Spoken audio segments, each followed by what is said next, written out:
Welcome back to the VybeShift Podcast.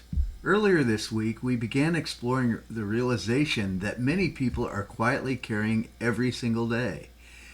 Everything feels like too much. Today, we take the next step deeper in this conversation by exploring an important truth that many people have never fully considered. Your nervous system was never designed for nonstop psychological pressure. And understanding this changes the way we relate to ourselves. Because many people today are not simply bad at coping, many people are attempting to function inside environments of constant stimulation that the human nervous system was never evolutionarily designed to continuously sustain. The difference between stress and constant stress. Human beings have always experienced stress. Stress itself is not the problem. Historically, stress often came in waves. A threat would appear, the body would respond, and eventually the nervous system would return to regulation and recovery. But modern life is different. Today, many people exist inside ongoing psychological activation that rarely fully turns off. The body may technically be sitting still, but internally the system keeps running. The mind keeps anticipating, scanning, observing, reacting, planning, worrying, processing.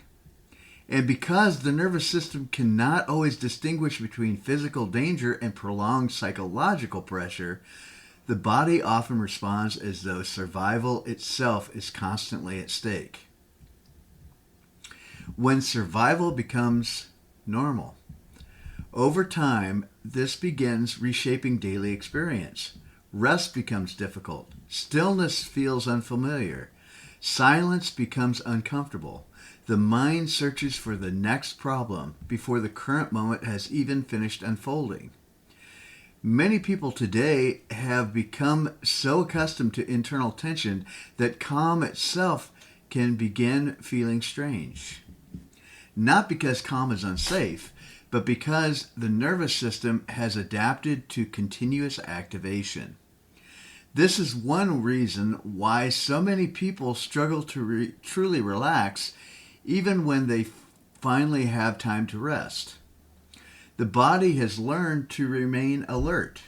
The mind has learned to remain prepared. And eventually, survival mode quietly becomes normalized. The emotional cost of constant pressure. What makes this especially difficult is that chronic psychological pressure does not only affect thoughts, it affects emotional capacity. Patience shortens, irritability increases, focus weakens, motivation fluctuates, emotional resilience becomes thinner, and small stressors begin feeling disproportionately heavy because the nervous system is already overloaded beneath the surface. Many people blame themselves for this, but perhaps the deeper truth is that the human system was never meant to absorb this level of nonstop stimulation indefinitely. And maybe understanding that allows us to soften our relationship with ourselves a little. Not excuse ourselves, not avoid responsibility, but stop treating ourselves like machines that should be capable of endless psychological output without consequence. Relearning internal safety. One of the most important parts of healing overload is realizing that regulation cannot happen through self-attack.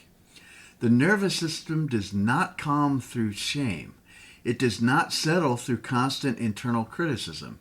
And it does not heal through relentless pressure. Instead, regulation often begins through small moments of safety. Moments where the body is allowed to breathe.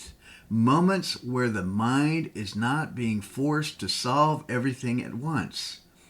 Moments where we stop treating ourselves like problems that constantly need fixing. This is not weakness. This is reconnection. And perhaps part of the modern human journey is learning how to create internal environments that our nervous systems can actually live inside again. Closing reflection.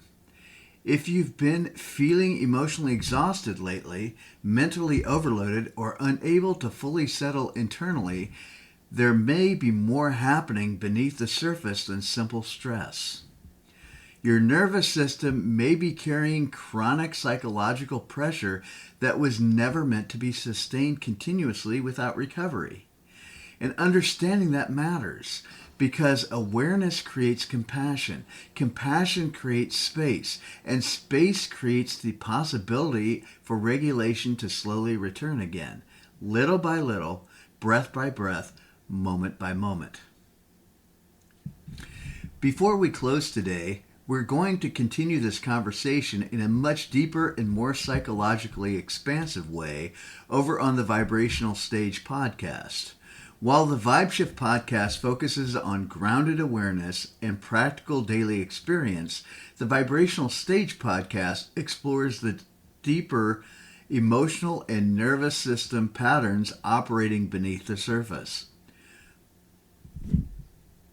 There we will discuss why hypervigilance becomes normalized, how modern culture reinforces chronic activation, why slowing down can feel emotionally threatening, and how the nervous system slowly relearns trust and internal safety again.